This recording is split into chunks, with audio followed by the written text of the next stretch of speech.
moving. Now, tonight, I'm excited again to talk with you. I hope I won't drag you or board you tonight again. Um, I'm just being sarcastic, but I hope you have a great time. It's now 6 minutes to 8, right? So I hope you're here for a treat. I'm here to engage myself with you and just have fun and to learn together. I'm excited about this topic because I think it's one again that has been misunderstood, misrepresented.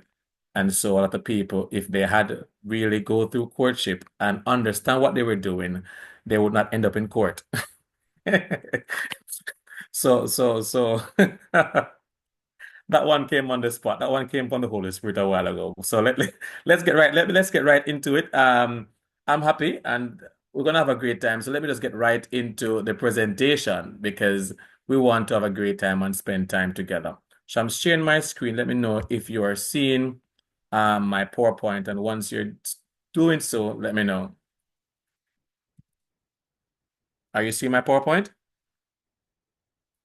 Someone can unmute their microphone. Let me know if you're seeing Not my yet. Not PowerPoint. as yet. Not as yet. All right, let me go back to Zoom. All right, so go back to share screen. The host isn't allowing sharing for this Oh, let meeting. me give you co-host rights. Just keep talking. All right, so keep talking. All right, I'm an MC. All right, so it's great. For those who were here the last time and you joined back, and if you invited someone, let me thank you for being a good friend.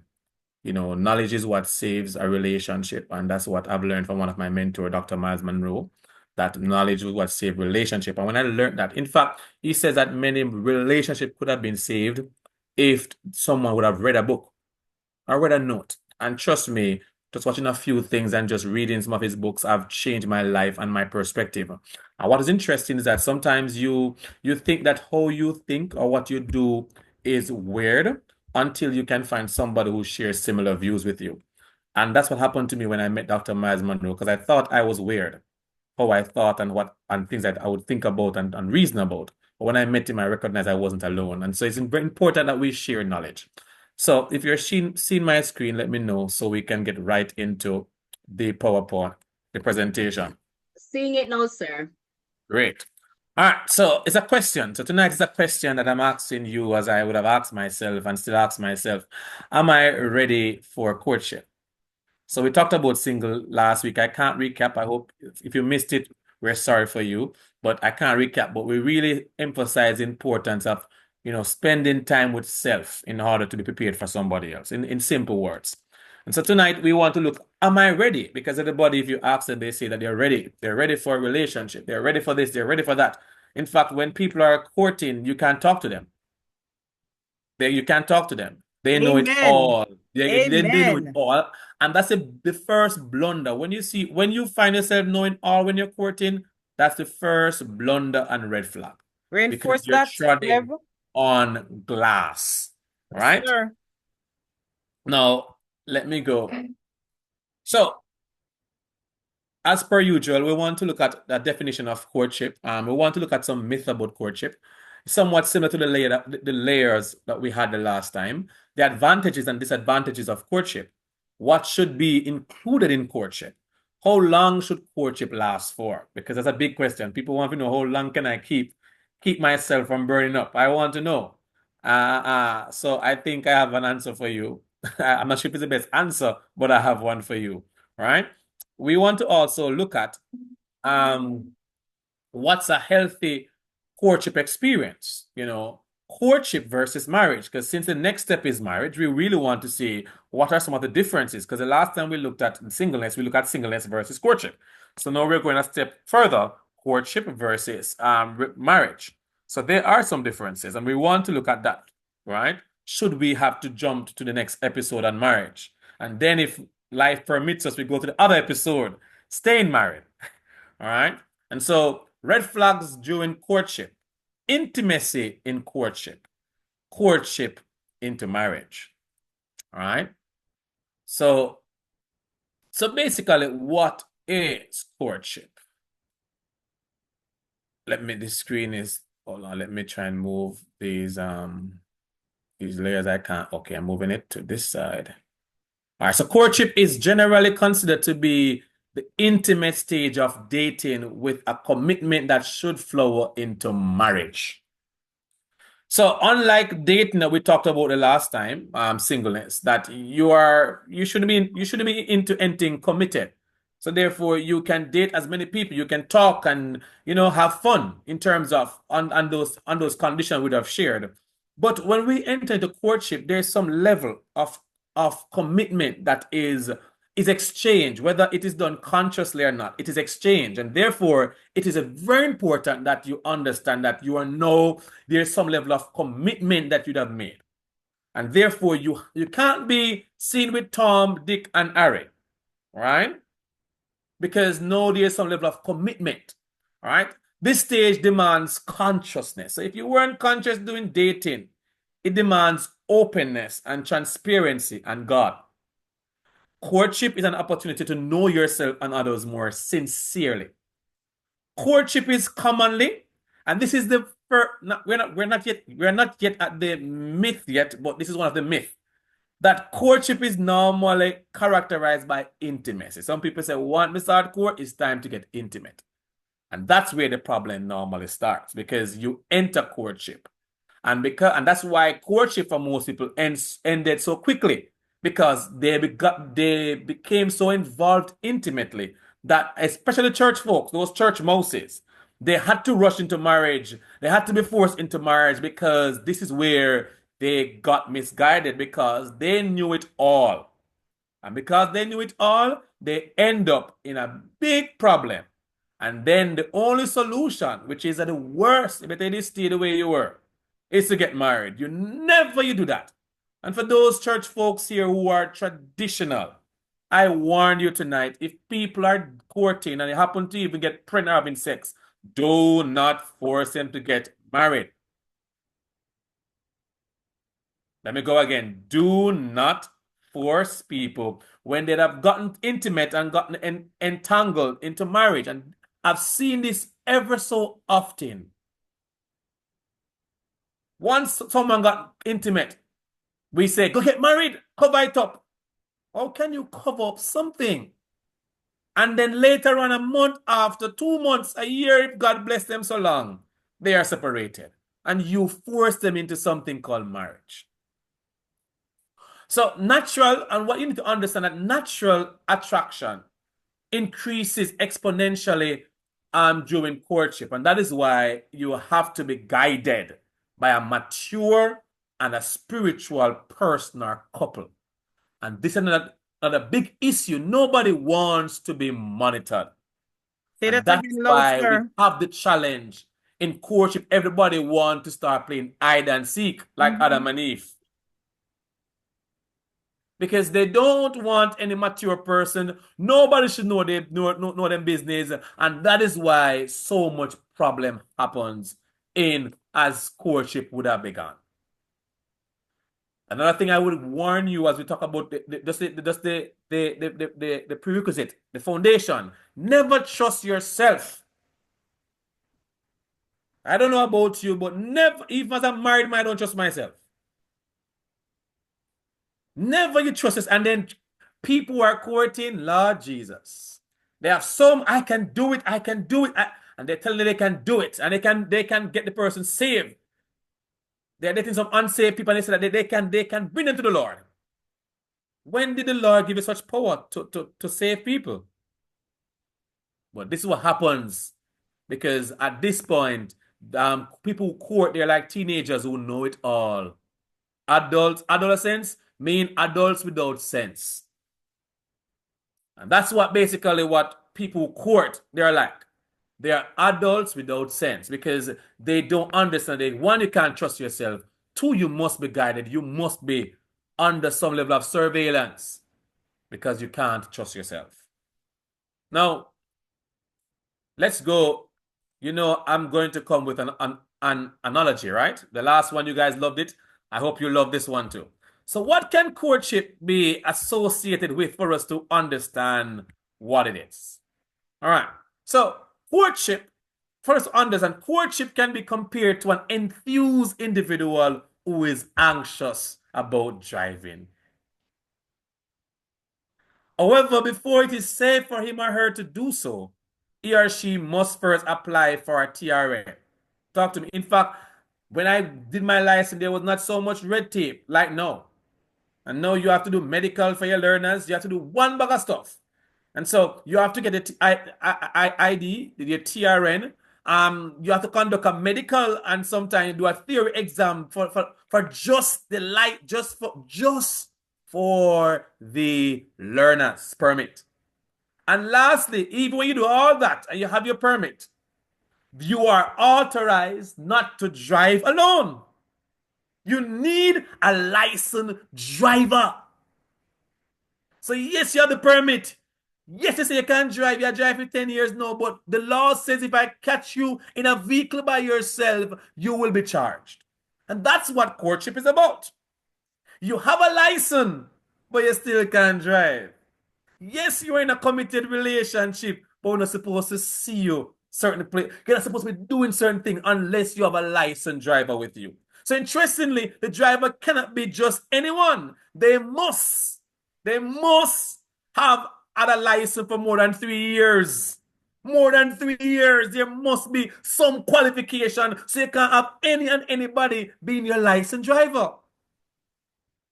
And this is where a number of people get messed up because yes, them get somebody with them and them friend, but them friend do stuff too. And yes, you have so much power. So you have so much power to drive, but you ought not to do so without the conditions being met. So if you do so, you're at risk of breaching the law. You may cause a life or many lives to lose your life because you would have operated ignorantly and against the law. I hope you have understood this analogy. And this is all, in courtship, this is the best analogy I could find to explain to you. Yes, you have a permit note with commitment, but you need to have a license. You are not to be driving without a licensed driver. So you need surveillance. You need somebody. So don't you dare operate as though you know it all and you can do it by yourself. So what are some myths about courtship that people normally use and talk about, and we don't want to leave anybody misguided or misinformed tonight.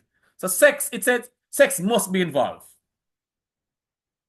A popular Jamaican saying says that you can't buy pussy in a bag.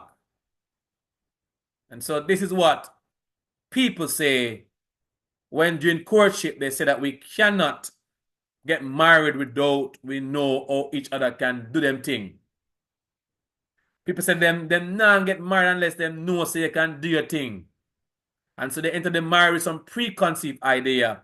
And so they say sex must be involved. No, sex should not be involved. We know that's not the case most times. But for the record, sex should not be involved. And that is why you need a licensed driver. Amen, somebody. You're awfully quiet on me tonight. Am I preaching too early? I'm preaching too early. All right. Another myth is that you should court more than one partner. That's wrong. That's why you're dating first. Once you reach courtship, it means that there's some level of understanding. I'm not saying that there's full commitment, no, but there's some level of understanding. Therefore, we don't expect to see you at Juicy Beef with Paul, and then tomorrow at Juicy Beef with Dick, and then tomorrow you are with Pam, and then you are with Sandra. It doesn't make because now you are on the phone committing to several different persons. You're now expecting them for different things. It should not be happening. That is why you spend time in dating and singleness. That's one of the myth. Once you're courting, it's one person. And that's why you need a licensed driver to help you to understand how far do you go, how much do you commit to. That's why you need somebody who understands to guide you. So you know that you don't commit this far, you don't commit to this, you don't give a life, you're not married yet. In fact, you're not even sure if you'll marry this person. That is why you need a licensed driver. Amen, somebody. It's the guy's responsibility to wow the girl. No. In fact, this is not the fairy tale that most of us and this someone asked when I got married a couple of years ago when I just got married. They said, what would be one of your best idea or advice to somebody to get married? I said to them, come out of the fairy tale. Get out of the fairy tale. Romeo and Juliet, Prince Charles. Those fairy tales will mess you up. For example, the man should wow the girl. It means that if you are not expecting the man to wow you, you're sending the man to pretend for some time. You don't want somebody to wow you. You want that person to be who they are. And that is the myth. So people know. That's why when they get married, I never knew it. And so, yeah, you can't believe. Because you expected this person to wow you and the person wow you. Buy new cologne, buy new clothes, borrow shoes, rent car, do all these things, and you were wowed. You were so much on cloud nine. And in your head, you thought that a some marriage ever go. So you say, as it comes, it's following month, you're ready to say, I do. Because you were wowed. You were wowed. And after you get married a month after, you and the person are war at the devil. Because the honeymoon period ended because you had the guy pretending. So ladies, I know it's fancy. I know it's cute to want to talk about this nice guy you'd have met. But if you can just come out of the honeymoon period, if the person is genuine nice guy, they will naturally wow you. They'll naturally do it. And that's why you want the person to be genuine. And vice versa. It should not be for a short time to limit the chance of getting bored. So people say they want to court for a short time because they might get bored. It's another myth. They might get bored. So courting can't last long because they might get bored. And that's why persons move from one person to the next because them get bored. Because once the wow period ended, they have to move on to the next person. Because pretense won't last long. The money when borrow not gonna last long. The job when him get when a full time not gonna last long. So the wow season will not last long. And then this other myth, sadly, but it's the truth. You must marry the person you court. Guys, most time the person you court, you have to maybe court more than once to find the right person. And that is why you need a licensed driver. So you don't get involved too far intimately. So everybody know how under your skirt look or how below your shirt look. Because what? You'd have, as you enter courtship, intimacy came right along.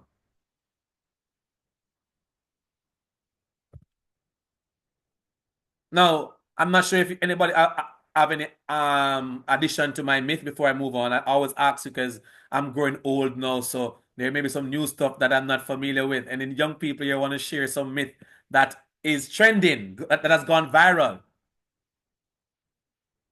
before we move on. What's your thoughts? Anybody?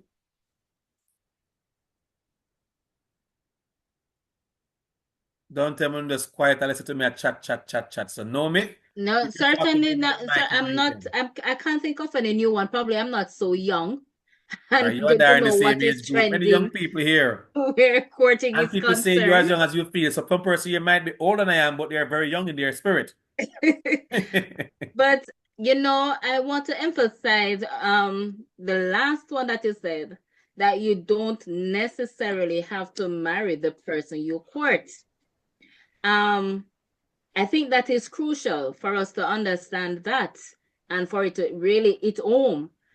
Because if while you're courting and you see the red flags, as That's it. you said, because courtship, you're getting to know the person more. Transitioning from the dating stage and courtship, you are getting to know the person more, and more of the person's character and personality will be revealed to you. And if it is not in alignment to your belief system and to your expectations, Yeah, as you said in the you're last preaching, man. Come presentation, on. Woo! run like Joseph run. Run. And I like that. I like the fact that you emphasize that because many people, when they see these red flags, they stay. They're acting now as if they're married. They must see if a person can change. Seriously? That's what married people do. You have to stay unless it's death or infidelity. But people in courtship, they never had any surveillance nor that responsible adult. So they think that they should be there with a person with some dirty behavior. And that's where many people got misled. And then they enter into marriage, say, if you say I'm going to change, I mean, see some red flags which is counteracting to your principle and your belief. You need to start packing. And that's why you don't commit too much. That's why you need somebody who is mature and who is knowledgeable to guide you. So you can know, run ideas by them. Thank you very much for emphasizing that point for me. Rev, and just to that point you made, I think it is absolutely important for it to sink in tonight about having that licensed driver, like the analogy that you use, having that licensed driver. And I believe that a lot of times we get into trouble because we believe that this should be such a secret.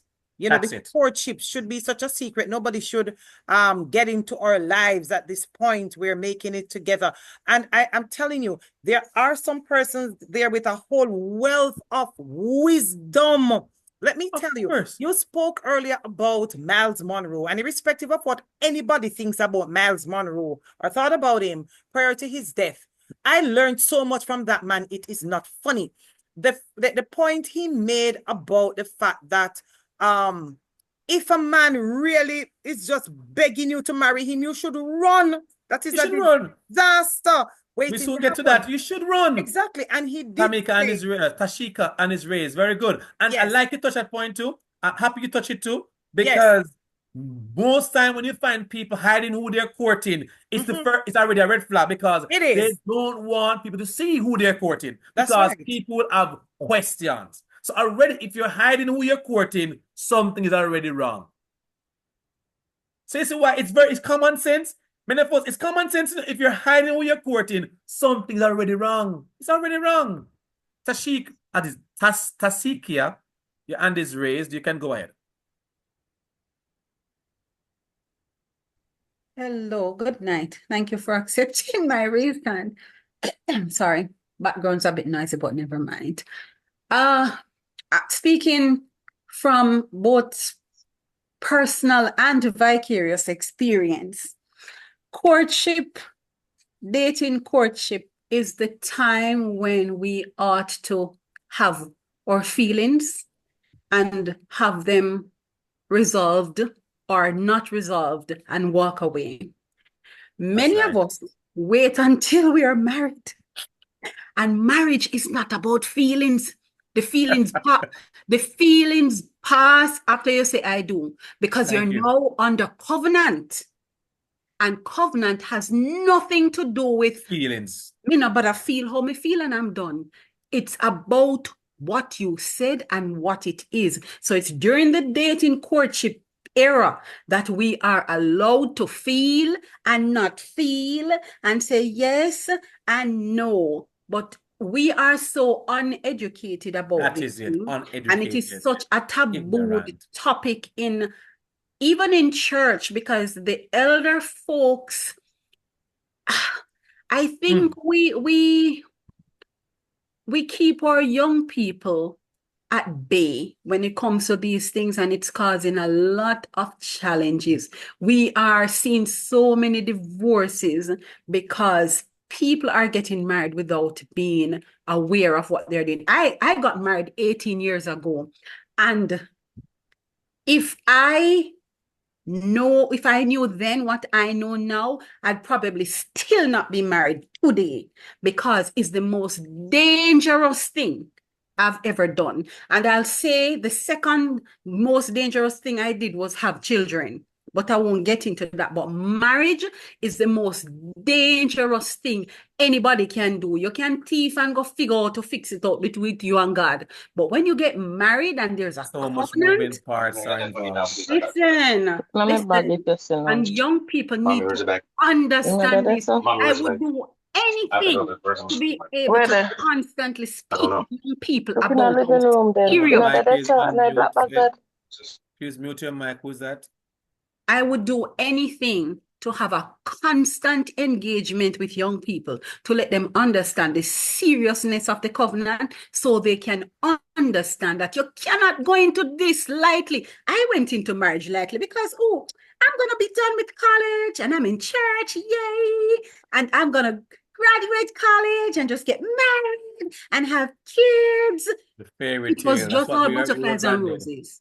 So listen, I'm loving the session, and I hope that the persons who are not yet married don't feel pressured into getting married because everybody's saying you're getting old and you're getting this and you're getting that, because it's not something you can run out of. And they're the same ones who are going to say many things, the same people who are telling you need to get married because you're getting old. And it's not between you and them, it's between you and God. And that's where the problem is. It's a covenant, and it's serious, and it's not about feelings after you say I do. Amen. Thank you so much, sister. Thank you guys. Just before you move along, sure. Sarah Mclean,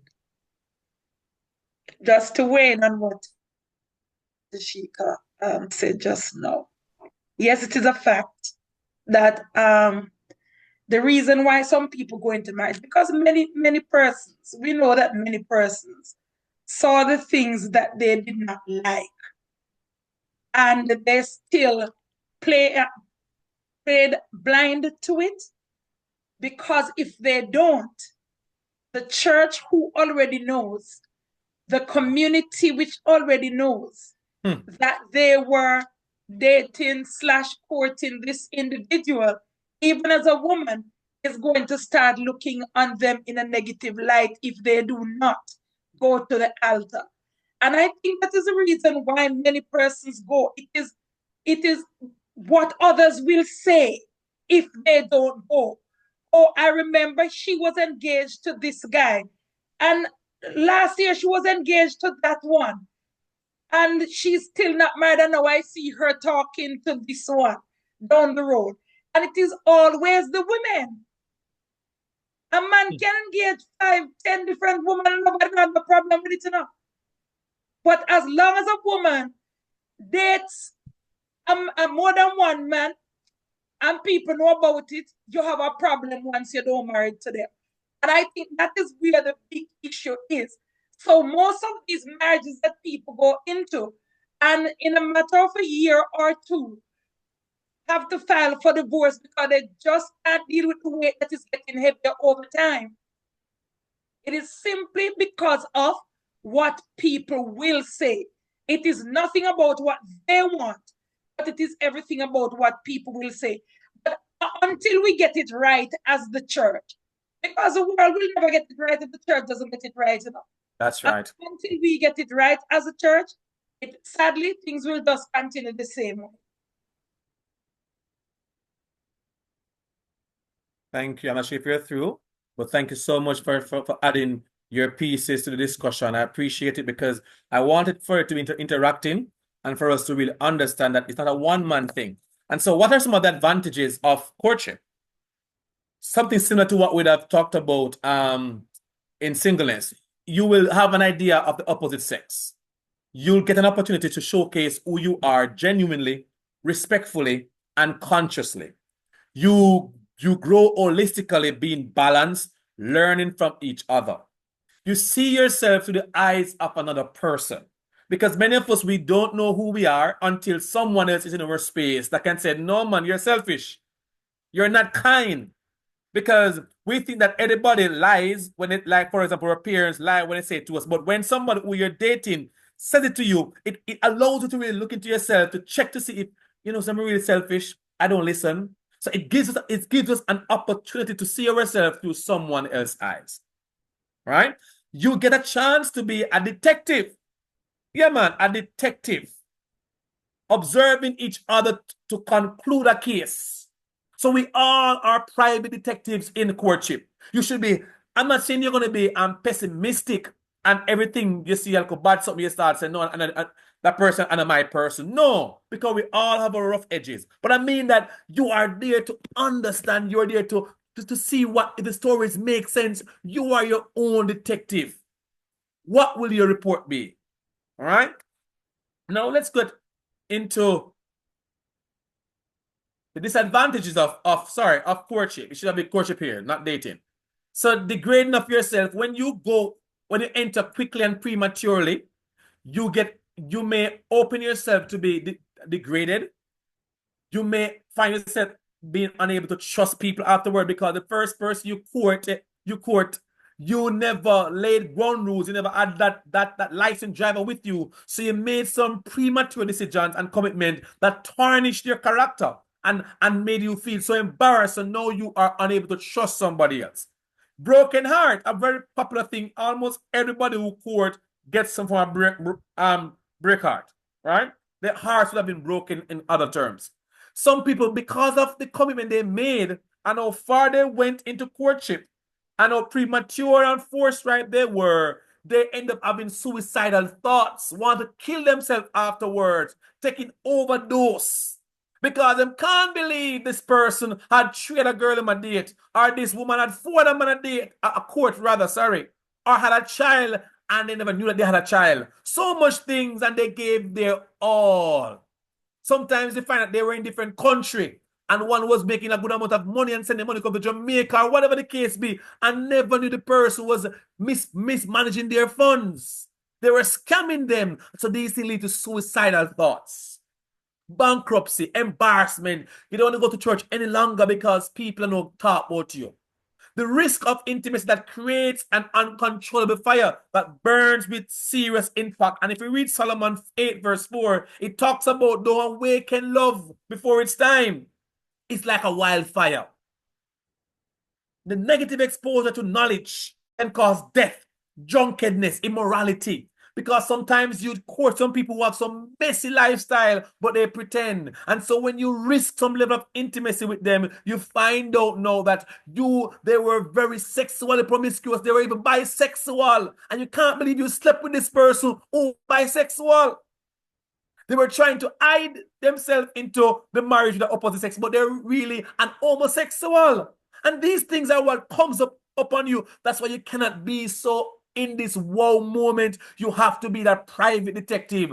If the story now add up, you need to draw your X. Like JLP, draw the X.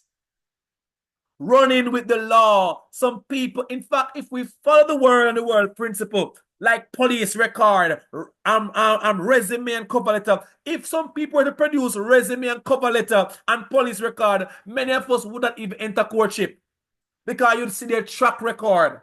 We can learn from the world because many people have some track record, but because they come with the wow moment, you are deceived. Wow like water.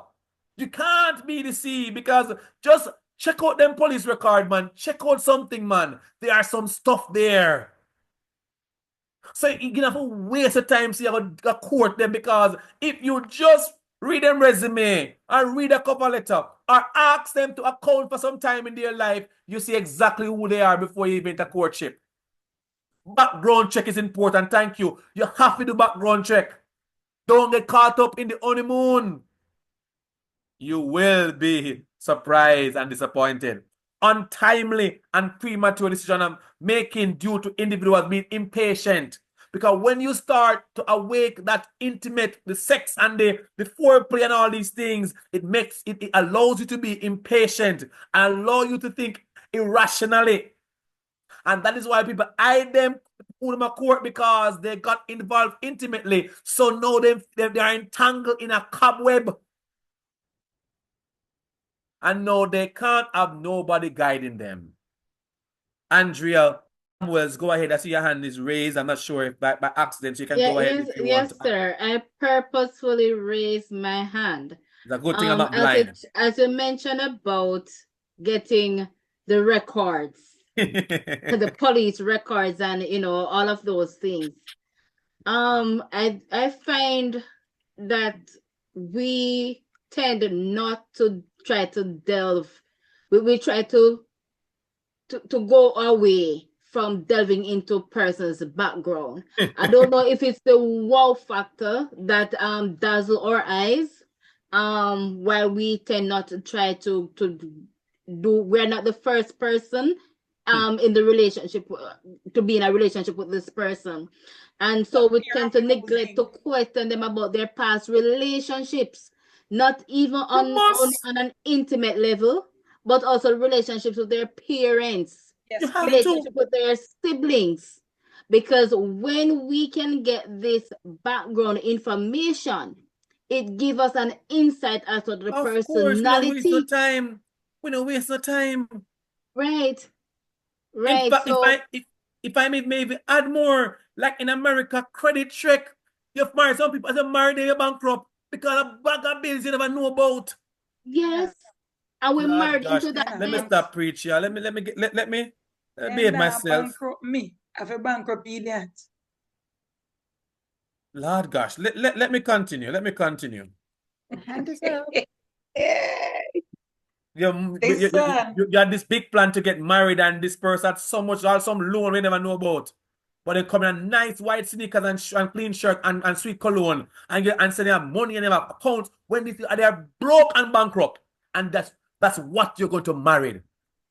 A broke man, a broke woman, bills. You Mighty have to check God. a credit. A credit report is very important. You need to know your finance.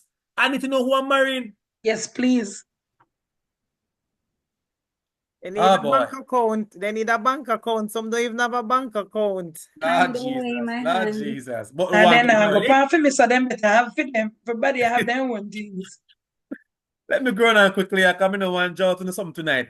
God's Sorry, view Rev. of Sorry relationship. to interject, but I think just checking if Tashika's hand is Oh, raised or sorry, it my bad. was Go from ahead, before. Tashika. Yes, my hand is up. I don't know if it's the new year or it's the new month or what it is, but personal experience again. Listen, Preach on, sister. you see that? Check the people, them family background story. I'm sorry. Look here. Look at the relationship between that man and the mother. Look at the relationship between that man and all his female relatives, sister, female cousin, female auntie, the female dog at his house, the female cat at his house. Look at the relationship. Look at the relationship between the siblings. And something that I haven't heard mentioned yet. If the man or the woman doesn't have any friends, run. Argument done. I was Okay. about to say that. Because look here, let me tell you something. Character reference. Let me This tell is a character let me reference, tell man. you something. Don't make nobody come meet you and tell you, oh, you're my world and you're my everything and you're my best friend after you just met him last week. Then it's how you survive our friends while you need me so. Me say, look here, me Same song. did a best friend, so me, I'm sorry. But listen, I'm just raving. Listen. Females, young ladies who are online, if you are dating somebody who you became his best friend in 2 weeks, Run. Josephine, if you've run. never met, if you've never spent time around him and his mother, try and get it done. And when you spend time around them, pay attention. Go there with your checklist. Make sure you have a list before you go. Detective, Don't go man. there You and have to try be to have a undercover. mental Undercover checklist. detective. Go with your paper and your pen, like literally. How many times you see them hug and say, I love you, son, I love you, mom? How you do? Even if not those words, because Jamaicans are not very verbally affectionate, That's right. but you can see what they do. If she prepares a meal for him, she know her son coming, she not see him 5 years now. Did she make his favorite thing to eat? What happening? Look at the environment. And another thing, if when you visit the family house in there too dark and the curtain them not open, run. Light is not living where darkness is. Run. That's it. Thank you so much, May I Sister Adam. just say to Tashika, there are some men who have a relationship with their mother, but cannot maintain a relationship with other women. Thank you, because they're mama's boys. One other time we talk about that one, mama's boy. And I'm not going to jump into that because I know that you're going to touch it, but I'm just saying that because I know you, and I'm going to allow you to cover it. I won't touch that one today. Another time when you call me, I'll present on the 4 type of men a woman chooses. Okay. I'll divulge more as it relates. But I'm telling you, that kind of man is a very dangerous man to get involved with. Yeah, man. I have 4 type of them, man, to help women, but another time we talk about that. But thank you so much for that one. You're the one that loves his toys. But let me not go any further. Let's continue. All right. You guys are pulling me tonight, You're pulling me tonight. But let's go on. So a quick God's view of relationship. We touched it last week about dating, somewhat similar to courtship. It never changes. It has to be God first, has to be you next, your purpose and your relationship. No, once you know God, once you know yourself, And once you discover what you love to do and what you're going after to pursue, then you're ready for a relationship. We did talk about this last week, so I won't labor long on it. I hope you remember. For those who are new, I'm sorry. Text somebody and ask them what we talked about last week about this part, or you take note quickly. I won't labor long on this, all right? Now, very important. What should be included in courtship? Now, if you notice carefully on the screen, you see me playing with some C words. All right? So we have what should be included, what should be seen, what should be done during courtship. So one, the value system, again, like dating period, you must look at that. Is the person cheerful? In other words, happy? Or are they corrupt? And again, I'm playing with the C word here because you can't marry somebody who's always sad. Or court, rather. Sorry, we're going to marriage. My bad, sorry. You can't be courting somebody every time you call them sad. I'm done with you for the night. I'm going to log off now. Good night. Guys, you have to understand whoever you are courting is exactly what you're going to marry. They're a mirror. This person cannot always be sad, be a sad story. Sad Always problem, daddy problem, auntie problem. You need to one like ambulance. You cannot. The person must have some cheerful spirit, man. The story can't dark so. Be a sad story like a nightmare, like some horror movie. You cannot. You're gonna marry somebody who has issues. You won't have a happy marriage. But you know what happened? Because you got intimate too early. The intimacy complicated your eyes to see these things. So when you kiss him or when she kisses you, you forget that the person is always sad. Butterfly make you forget. And that is why you need a licensed driver. You need knowledge because you don't get involved intimately too quickly because it will cloud your judgment. You won't see these moving parts. Morality.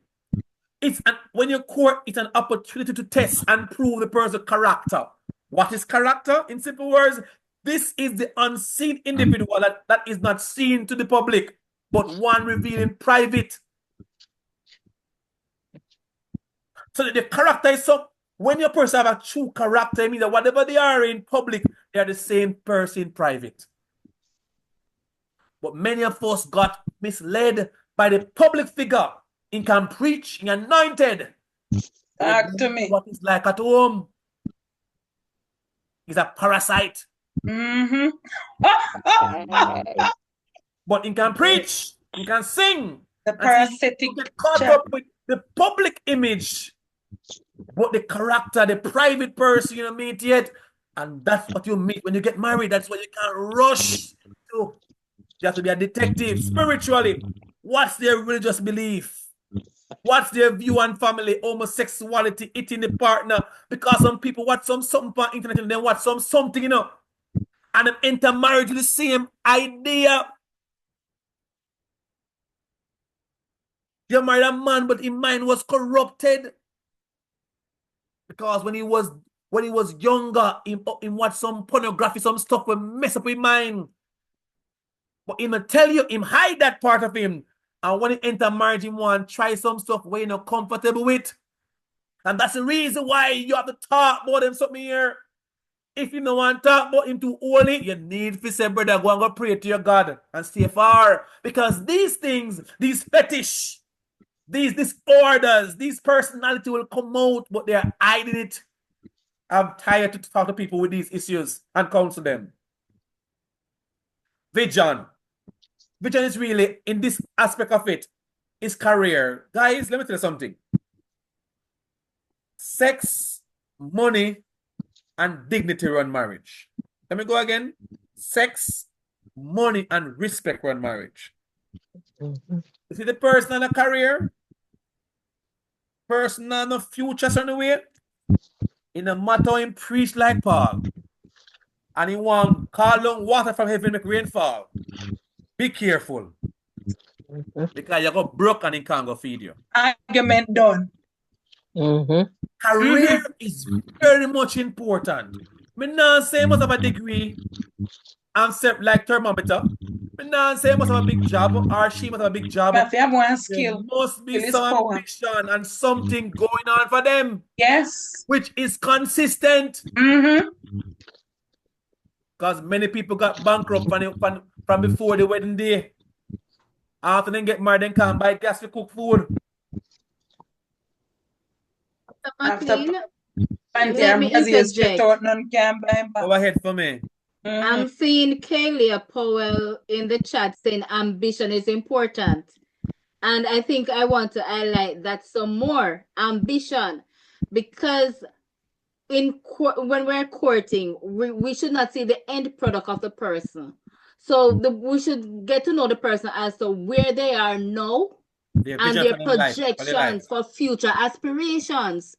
And this is ambition. So we might not see the end result of the person reflected when we are courtship. But what is your projection? Where do you see yourself 5 years from now? Yeah, because you should see some remnants. You should see some remnants. You should see some remnants. Exactly. And at some age, at a certain age, it should be more than just potential. Thank you. Yes, it should be more than. It should be more than just potential, because I at age 50. At age 50, I am not marrying a man for love nor money who just has potential. He has to have more. We are going to live. What you're going to eat? What you're going to? Because I am not buying you no clothes if you don't have them already. If I shouldn't be buying you a gift, I should not be treating you as my child. Thank you. So if you don't live anywhere, I'm sorry for you. Because that's for your age, and you don't live nowhere, God never suffer. Thank you, Jovina Darky. Your hand is raised. Go ahead quickly. Yes. Good night, everyone. I hope everyone is hearing me clearly. We're hearing you. I just wanted to touch on two things, right? Earlier, you mentioned the value system, the morality, the spirituality. And the first thing that came to mind is oftentimes when I see a difference in spirituality, a difference in values, right? For example, one of the biggest contentions I've seen is whether or not a Pentecostal, for like New Testament, should date a Seventh-day Adventist, right? And it's always a big argument because it comes up in the case where, okay, who is going to convert who? Who is going to change who?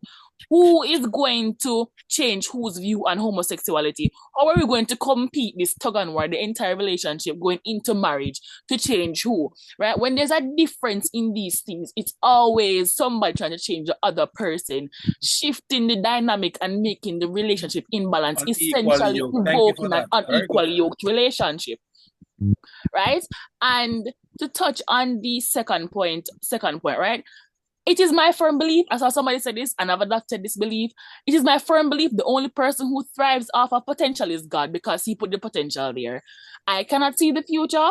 I don't know what your plans are, right? And as Kayla said, ambition is important. You can have as much potential as anybody could have, but if you don't have the ambition to back it up, I'm sitting here like a sitting duck with you, wasting my time and wasting my life, right? So there has to be some kind of work already there for me to come and say, okay, you have the ambition, you have the potential as well, and I know this because I've seen what you can do and what you have done. So let me join you and help you continue to build what you're building, because when you go into a marriage, two is coming together to continue to build on what God has already put here, if you get what I'm saying. Thank you. I know we all want to add to discussion, but give me some time to wrap up, to finish up, and then we can then just what you can do, just jot down those points on a paper. All right. I know it's very, very interesting, and we're unraveling some new stuff, and we're excited, but I want to remain and want to complete as well. So write down your stuff, write down your pointers on your hand or on a paper. So when we go to the question and answer, you can drop your little piece here and there. We can have a discussion. All right. Is that okay, everybody? Yes, sir. All right, great. So personality. So are you committed or distracted? All right. It's very important that commitment is what marriage is built on. And so if you're not seeing commitment in courtship, it makes no sense you try to push for marriage. Because most people they're really distracted during courtship. All they're thinking about is just sex and have sex day and night. Like they're not going to eat and they're not going to work. Be illogical. No good reasoning, just sex. Yes, we know we're sexual. Everybody on it, yes, but you must have little sense. You can't have sex 24 hours. You want to eat, you must work. So there must be some common sense. You follow me?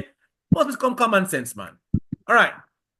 Now, how long should courtship last? A very interesting question. People normally ask. Courtship is a test run of the commitment to be made and the responsibility to be carried out in marriage. It's not, this is by me, I wrote this a couple years ago. It's not about the quantity of time, but the quality of time spent together. Take your time. Amen, somebody. Amen, somebody. Take time to know It's her. about quantity, man. And about 10 years, it's about the quality of time. I dated my wife for about 4 months and I got married after. And that wasn't my plan. I'm very meticulous. I wanted to go for 1 year. But she was mature, she was ready, and I was ready. We never had time to waste. Look at us today. We're 10 times greater. People watch them more per week, but we knew that we were spending quality time, not quantity of time. Right? An earthly intimate relationship is not a prerequisite to eternal life. So don't think that you must have a partner and married to be holy and righteous and to go to heaven, so to speak. It's not a prerequisite. So don't think that you'll be left on earth or to go to hell if you're not married to a man or married to a woman by a certain age. All right? Running ahead of time due to unnecessary pressure will disqualify you from the race. Let me go again. Running ahead of time due to unnecessary pressure. People are pressure you. It will disqualify you from the race. Be careful. Luke 14 verse 28 says, "For which of you intending to build a tower does not sit down first and count the cost, whether he has enough to finish it?" The writer here in Luke is trying to say that nobody go build a house before first considering how much it costs to build a house. So nobody should go to marry and first understand what it will take for them to get married. Only a fool does. Only a fool will do that. Those of you here, let them hear. Now this quote is written by me. You attract what you are, the lack thereof. So if you quote this, you need to, if you use this, put my name beside it. You attract what you are or the lack thereof. Life is balanced by energy. So don't be scared.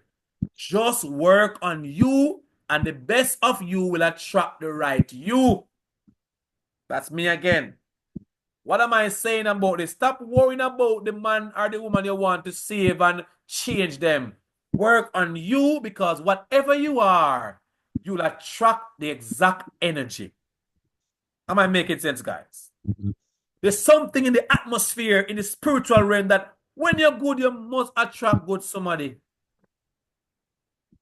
But if you have some skeletons in your closet, you'll attract somebody with some skeletons too.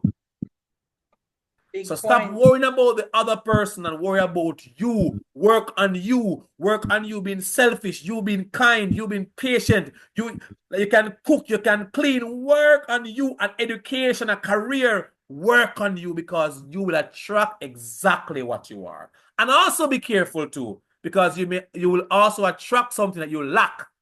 And you want to ensure that whatever you lack, that person comes with it and it's a plus for you. So it's really it is some mathematical thing, this relationship thing. So work on you so you can attract the right you. Am I making sense, guys? What is it that you want to find in a person? Is it education, honesty, trustworthiness, soberness? Be that, and you will attract exactly what you want. Don't be disappointed in your spouse, because that was you all along. That's what you attracted. Hidden but no reveal. Many of us are complaining about the person we're dating, but if you check yourself and be honest with yourself, you would say, I had some rough edges I should have worked on before I got married or before I courted this person. If you're honest, it takes two to a fight. Unless you're a mad, somebody will fight with yourself. Nobody fight with themselves. So if you're and someone in an argument, in a marriage, something you did attract, something you did would have allow that person to offend you too. It takes two to have a quarrel. It takes two to have an argument. What am I saying? And I've learned this in marriage. When my wife and I have a problem, I said, baby, I don't blame game this. We stop play blame game from our first year or second year of marriage. I say to her, whatever argument we have, you and I would have caused the argument. Me no mad and you no mad. No blame game here. Whatever you lack or possess, that's the energy you will attract. So be careful of the persons you choose in your space. Your space is important.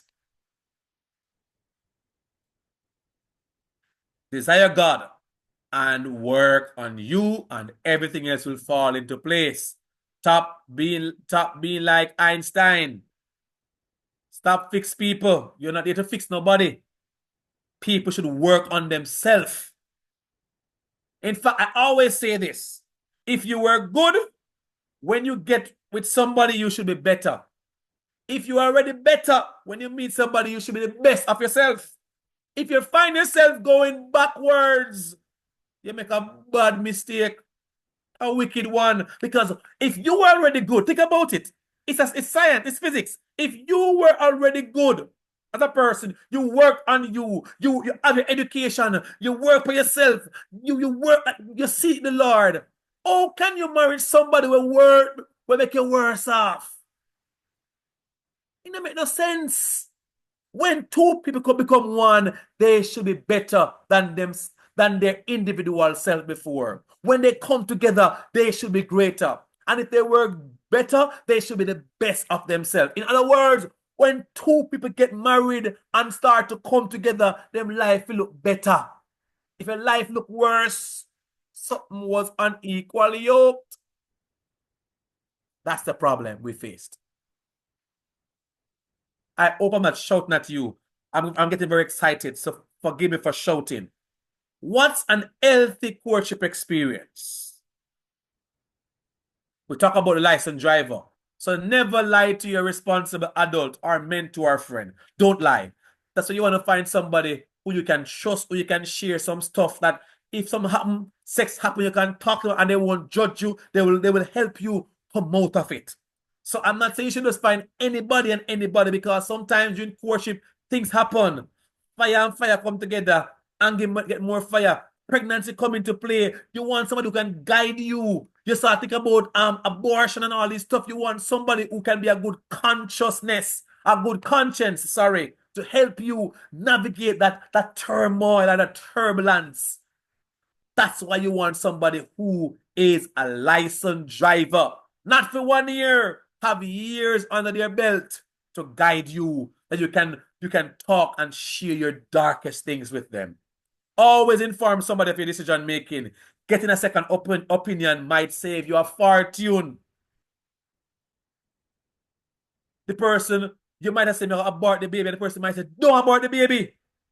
I will stand with you, and that child could be the next president or prime minister. Yes, you made a mistake. Yes, you got intimate during courtship. But that licensed driver would have prayed with you and would have gotten advice and to guide you appropriately. So don't be afraid of a licensed driver. You should not be driving alone. Never settle for any signs of abuse, emotionally, social, or even sexually, at the expense of seeing the person or courting the person. You need to let them go. And that is the reason why you don't get too involved emotionally or intimately, because that's what normally confuse your options and cloud your mind, because sex got involved, feel up got involved, fondling. So all you think about is the last time you had an orgasm with the person. You can't think clearly. Never you belittle yourself at the expense of making the other person feel better or to continue. It's always about you first in courtship and not the person. The only time the person becomes the first for you is when you get married, and I won't divert. When we reach marriage, we talk about that. So under no circumstances during courtship you should put a person above you. No way. If you reach that stage in courtship, you're behaving like you're married, and you're not married. Because you know why you can put the first in marriage? Because the person should be putting you first. So both individuals are putting each other first. In courtship, you're not supposed to do that. It's supposed to be me, myself, and I, as I be a private detective, as we grow together. And if you happen to be my one and only, then I'll give myself to you with no limits or boundary. Never you change your goals and vision and disobey or pretend to be something you're not when you are courting. Early signs, dismiss yourself. Now, courtship versus marriage quickly, and we're almost through. So courtship is a period in a couple's relationship that happens before engagement or marriage. An establishment of an agreed relationship on an enduring kind. Traditionally, males actively court or wow the female, but we talk about this that no wowing thing should be going on, man. If they wow, it should come naturally. So, courtship. I'm sick and tired of many women give up everything to build with a man. That's right. A man that they're not married to. And give up their dream and aspiration because them say they find love and they're not married yet. So, all right, let's go quickly. Courtship versus marriage. So what are the difference between courtship and marriage for those persons who are confused still? So courtship, intimacy may occur. Notice I said it may occur. And notice I never said sex. I said intimacy is very broad, very vague. So it may occur. So individuals should be cautious and preventative. All right? While in marriage, intimacy is a what? It's a must. So enjoy it to the fullest during marriage.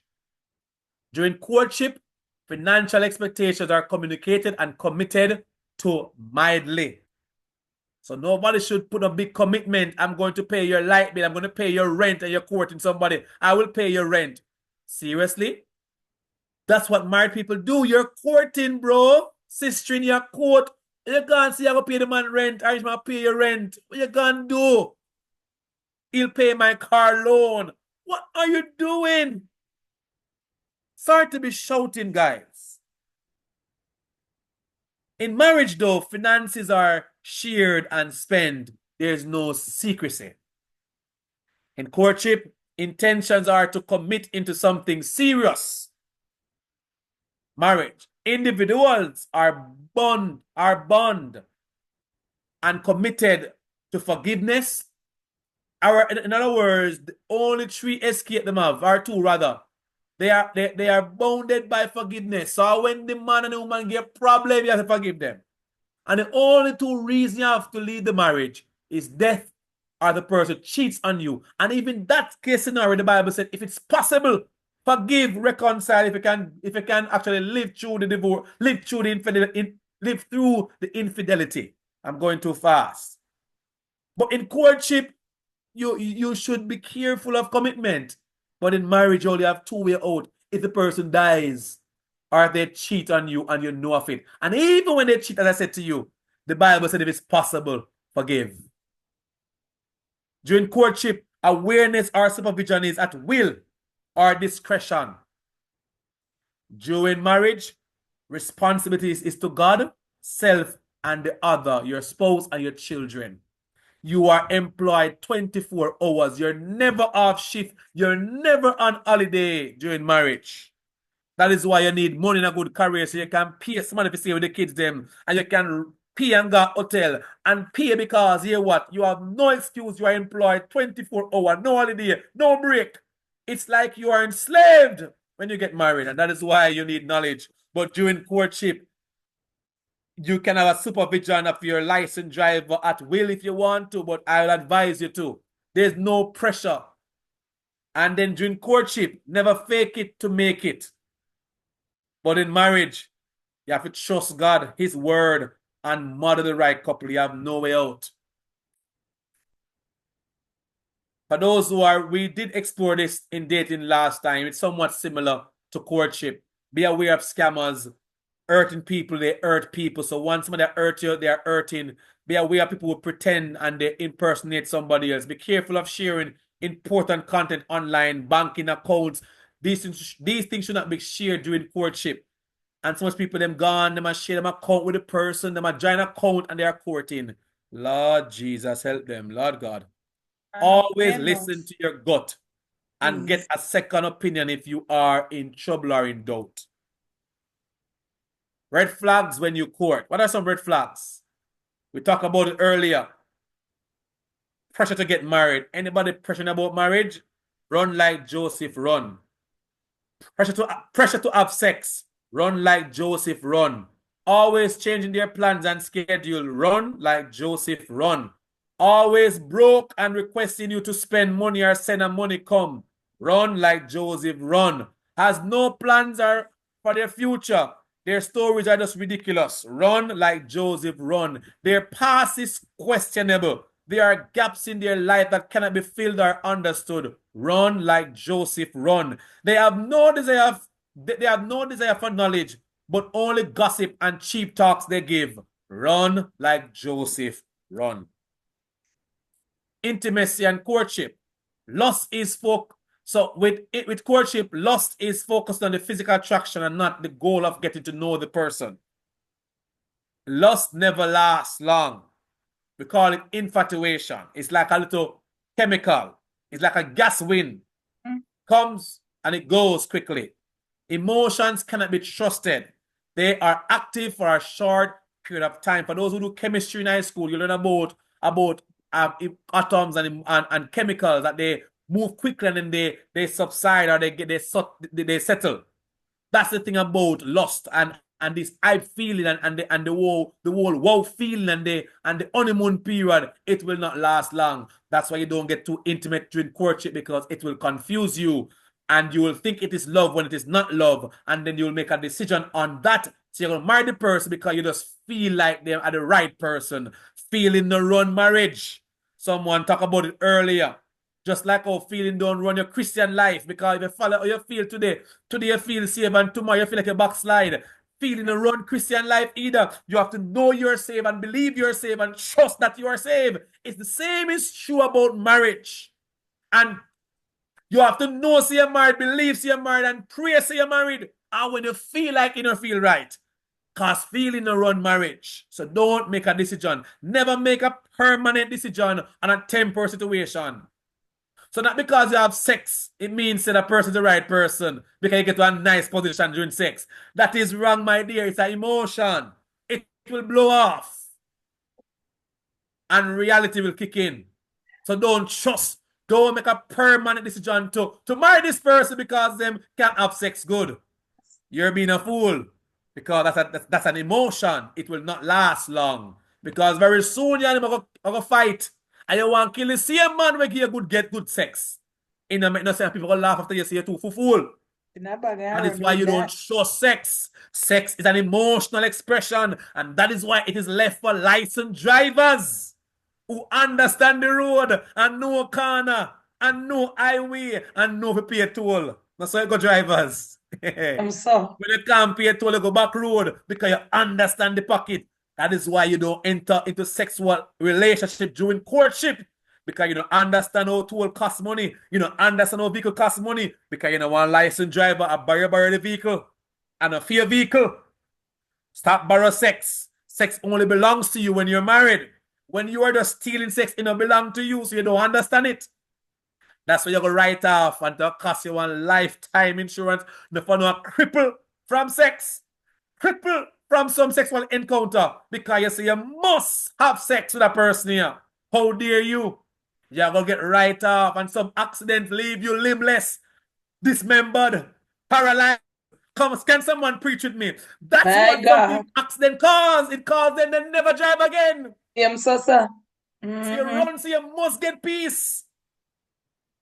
And then you crash. And you can never recover. You're paralyzed.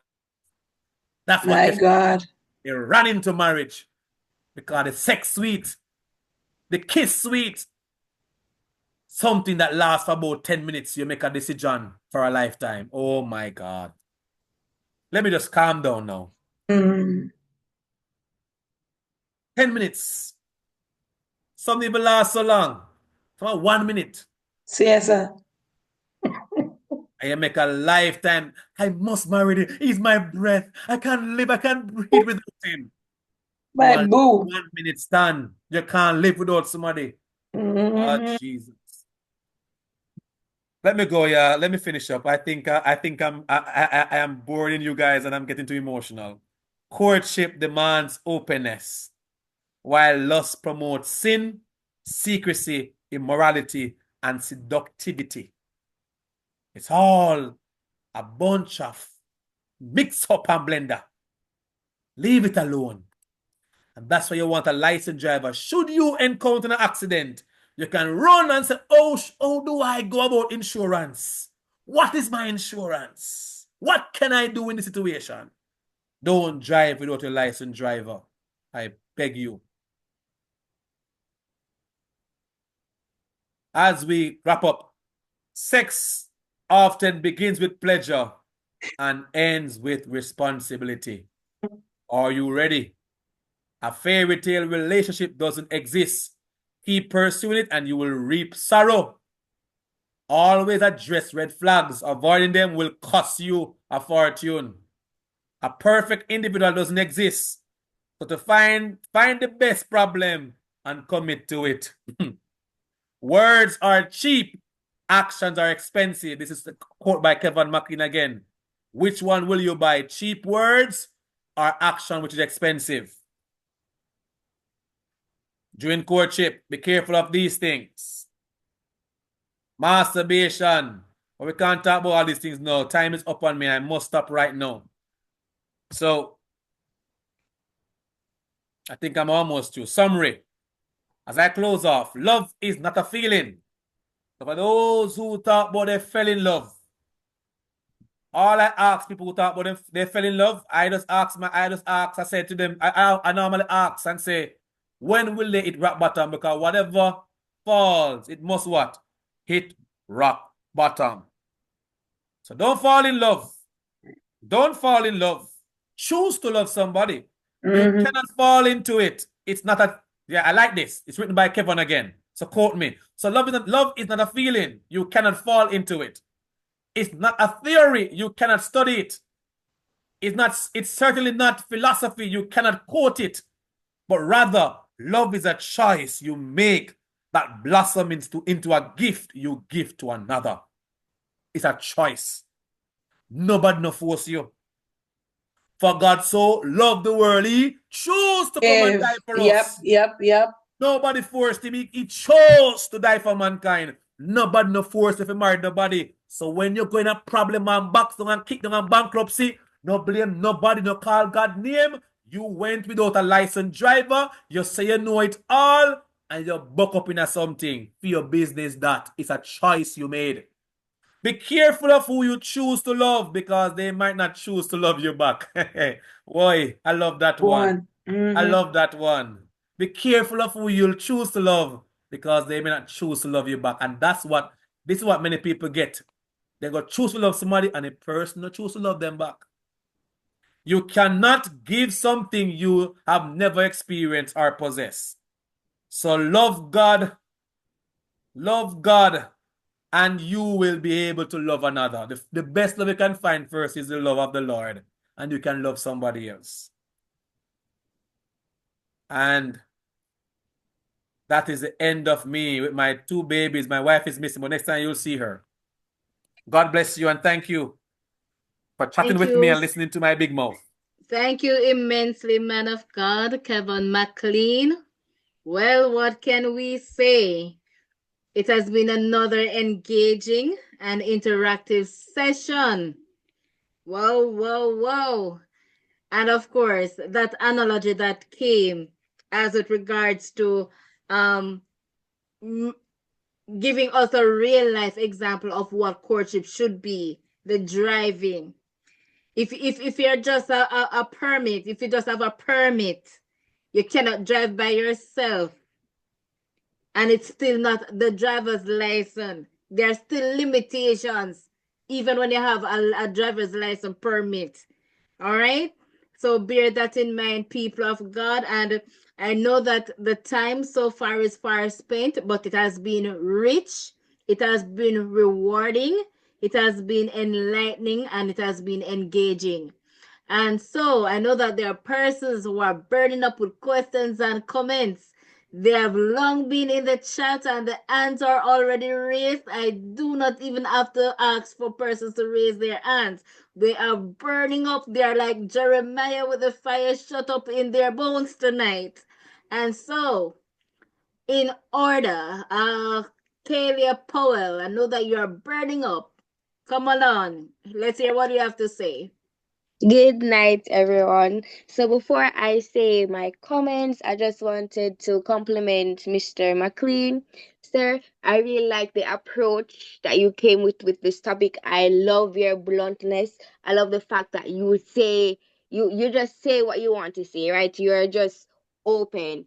Because one thing I realized, especially with the church that I'm from, sex seems to be like a bad word. It seems forbidden. If you talk about masturbation, if you talk about anything along that sort, it's like people are clutching their pearls, right? So I can appreciate somebody that just says what they're thinking, right? That just says what everybody is thinking, because we know what you're talking about, but the fact that you're saying it out loud, it's very refreshing, right?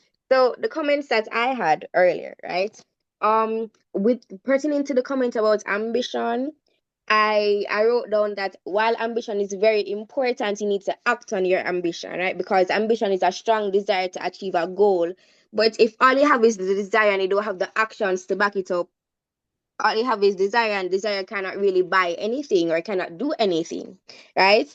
And he brought up the point about how, oh, you need to be the person that you want to attract. And I think that is very true, because a lot of persons nowadays, they have these high standards. So say for example, they want a 1%er, they want a lawyer, they want a doctor, they want a person who's working millions of dollars, but Preach, yet sir. Come on, preach.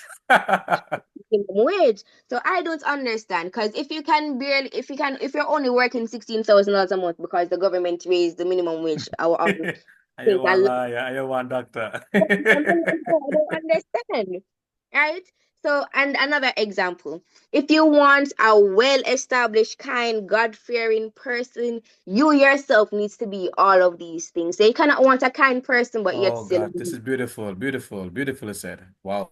And you also brought up the fact that a lot of persons, they're getting into relationships, but they're not working on themselves before they get into a relationship. And I think this is so true, because what a lot of these girls are doing nowadays, they are building up a man, they're building up a person. I don't understand how you're building up somebody else's building, but yet still your building needs work. Like, why are you being a Bob the Builder, a Bobette the Builder for somebody else, but not for yourself? Like, I don't understand that. Why work on somebody else's stuff when your stuff needs to be worked on? You need to be selfish in that case, because you need to be healed. You need to be put together before you can even attempt to start courting somebody or start on that journey to marriage. And I think that's my last comment. Sound like you want to present again, my dear. Sound good. Thank you, Queen Kalia. You have spoken with a voice of reason and soundness, and I'm sure we all on the platform understand clearly yours and support your sentiments.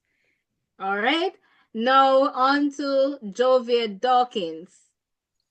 Yes, Please, my please turn. unmute and go ahead. Good evening again, everyone. And I share the sentiment with Kalia. This presentation has been a gulp of cold water on a very hot day. I was baffled when I heard man talk the truth that I've been thinking all this time, but nobody has been saying. Right? It's been a real breath of fresh air. And as somebody who has seen enough, witnessed enough, and heard enough, one of my biggest issues when it comes to conversations about females entering into relationship with males is always this ambition and potential and building thing, right? And I have always been on the side that I am not going to build a man. That is God's job. It is God's job to work on their heart and work on their soul and give them the resources and the opportunities and for them to seek the Lord and find these things for themselves, right?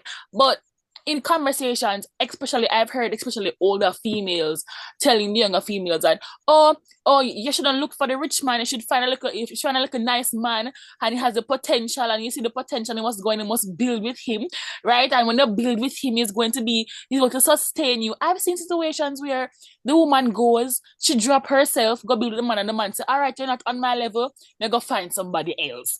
And then she's there left with no degree, no qualifications, no nothing, a low self-esteem, a broken heart, and she has to start back from ground zero with even more trauma than who she started off with because she chose to go and build a man. Right? My look on it is that, okay, I go and I find a man and we court and we're going to get married. Okay, two becomes one, we can build something new together. We can do that. Why would I leave what the Lord has given me to go and build what the Lord has already given to you, right? And another thing that I have noticed is the differing in perspectives on certain important things. For example, religion, values, how you handle money, how you deal with these things. And even though there are such drastic differences in these things, they still choose to pursue a relationship and then further on to get married. And then in the marriage, they are miserable because for example, what I've seen is that they go and they meet a man who is cross, angry, and miserable. You never see this man smile one time. Him go work, him come back in yard, him go church, him come back in yard. You never see this man do anything ever. And you are like, listen, I can fix him. I can change him. Right? I can do that. And you go into the relationship, and guess what? His behavior influences your behavior. So little by little, you realize you are losing your happiness, you are losing your joy, you are losing your peace. You are joining this man in being cross, angry, and miserable. And before you look, him running mad like how the Israelites rode Moses mad. And you're wondering, Lord, why? Lord, why? Lord, why? Meanwhile, the Lord is saying, I already told you that, listen, this is not for you. This is not for you. The Bible doesn't encourage misery. So why would you go and encourage misery with somebody else? That doesn't make any sense. That doesn't make any sense at all. And it really saddens my heart when I see those things happen. I see vibrant women enter into relationships and they completely fall apart. And they have to start all over. And now the mantra becomes, man are wicked, I hate man, I'm gonna get married. All the while you traumatized yourself. It's really saddening. And last thing, because I know I have been talking for a while, the most important thing I think you have touched on is in the summary, or like the very last part, where it says you should never allow yourself to be pressured into things. I think a lot of women have allowed themselves to be pressured into things under the guise of, oh, him have me one chance, and if I not him, me not gonna date nobody again, me not get married. Me at 30 now, if me not get married now, me not get married again. So if him want a little sex, me just give man done because I know nothing much, I know nothing bad, and you're ruining yourself because that's boxing God. You're putting God into a cage that he was never in the first place. You could be 40 and God could find the husband. You could be 60 and God finding the husband.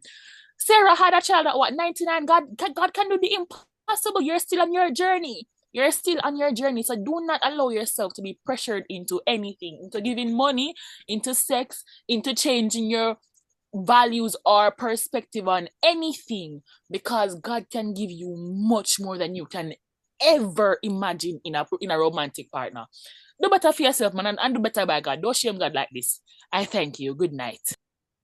Oh, sis, you have given us a mouthful. You have given us pearls of wisdom, and you know, maturity is not just about age.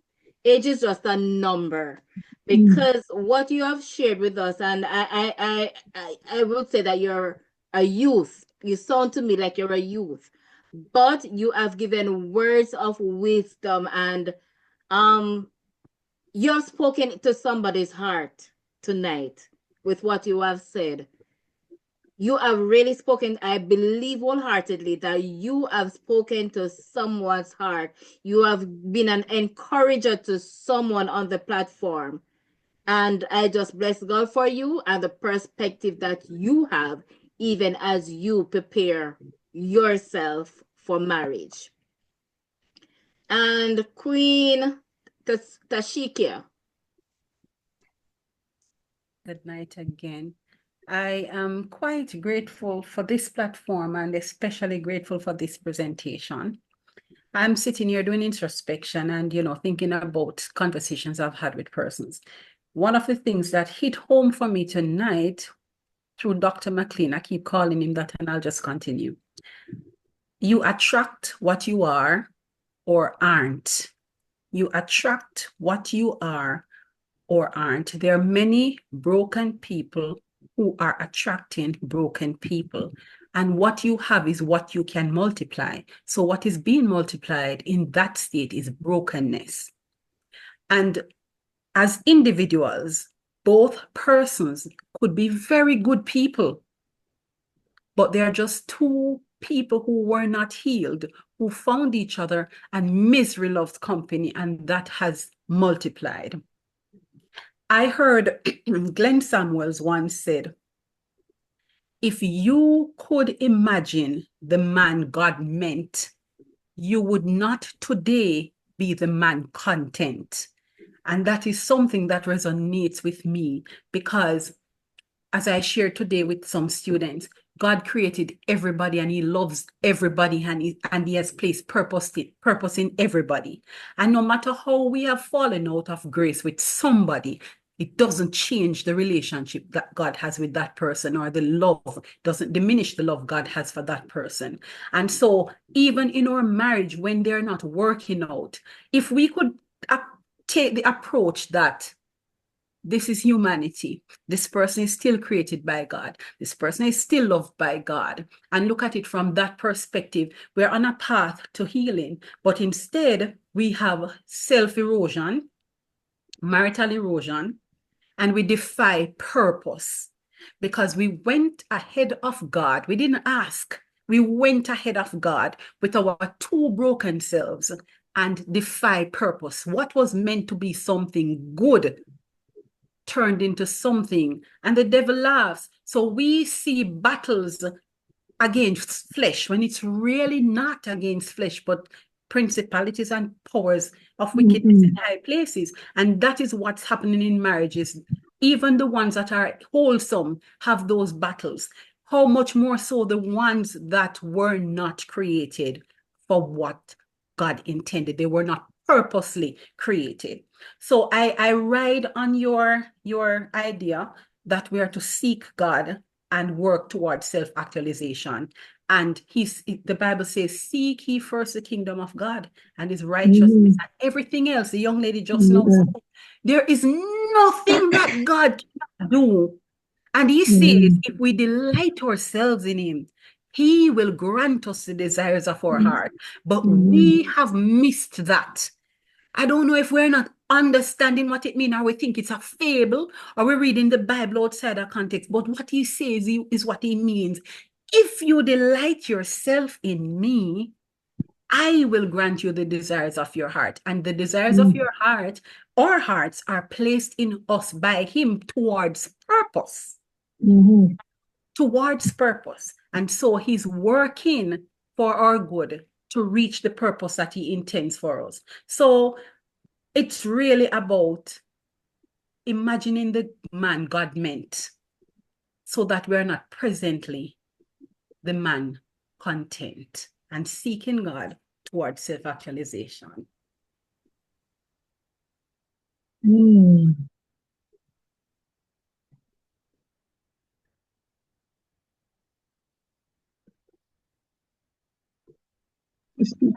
Go ahead, Queen. Go ahead, Queen Riley. You know that I was not going to say anything, it's my finger that actually touched the finger direction button. But I will just say this, that there is this famous talk for years gone and still here and years to come that men are short. And so because many women buy into that talk that men are short, this is one of the reasons why many of us find ourselves in the situations that we find ourselves into. Because everybody asking when you're getting married and if you're going to wait until you reach high risk before you have a child. And sometimes they're not getting through to your child, so they're asking other people when you're getting a grandchild, because people just intend for people to just go into marriage to have children. And we can't seem to understand that this is the reason why we have so many children who are not being parented. And some of them were very well born in marriage. I have been in the education system and I hear people talk about single parent children. And I'm very defensive of single parent children because I raised my 2 children single-handedly. And those who know them know the results that I get out of them. So I know that single parent carries children. I am not saying that the nuclear family is not the best family to raise your children in. But I am saying that there are some marriages where it would be better if children were raised single-handedly. Because I have been in the school system and I have seen it. But nevertheless, a lot of us women go into these dating/courting processes. And we see that these men have no blue in them. And when women are pregnant and we hear that we're going to have a boy baby, we buy more blue things, than any other color. But some of these men have absolutely no blue in them. They are fully pink. And we still settle for that overarching pinkness, thinking that it is okay. Once you have a man, it is okay. And so the full of pink continues to compete with the female factor for princess treatment. Everybody needs to be treated like a princess. And this is the result. You leave everything that you have and fall in love with nothing. Ended up building a man. That's why you see so much woman over here in a foreign ball, But man, don't care for Jamaica come and me no look at them, I don't look at one of them. Because this is when you ball today, St. Care man come here and the man left him go marry to different woman. That the one the ball tomorrow saying so much money got Jamaica when he could not care and did not house and women continue to do these things. I don't know who they are trying to impress or what they are trying to do. But I am trusting that those of us who has heard the word tonight, that we will take heed. It doesn't matter what our age is, because I find that women in my age group, let me talk about my age group because I don't know anybody's age. So women in my age group are competing with 25-year-olds and the 20-year-olds to see who can have the youngest boy. And so women who are grown and are supposed to be looking forward to concretizing their future is taking their savings and buying a young boy in order for them to feel young. And it is such a sad situation that women are no more the title stool type, because we are the baton that older woman is passing on to the younger women. And this presentation tonight, I wasn't blind all along, but it has opened my eyes somewhat. You know what I'm proud of? To hear these younger women come on here and speak with such solidity when it comes on to this whole courting situation. So I trust that those who are here, who are logger-headed, would have gotten enough information tonight to screw their heads onto their bodies and to understand our role as a woman in this world and what we should be to ourselves. Thank you. Thank you too for such a powerful and insightful contribution to the conversation. But even as we prepare to close off this segment, it would be good to hear from one of the kings on the platform. What is your takeaway from tonight's presentation? What are your views? I know that it is a Deborah encounter, but it shouldn't be that this conversation, the only male voice we hear tonight is the presenter, the voice of the presenter. I'm sure there are other kings on the platform, so I'm leaving the floor open for a king to allow his voice to be heard in this space.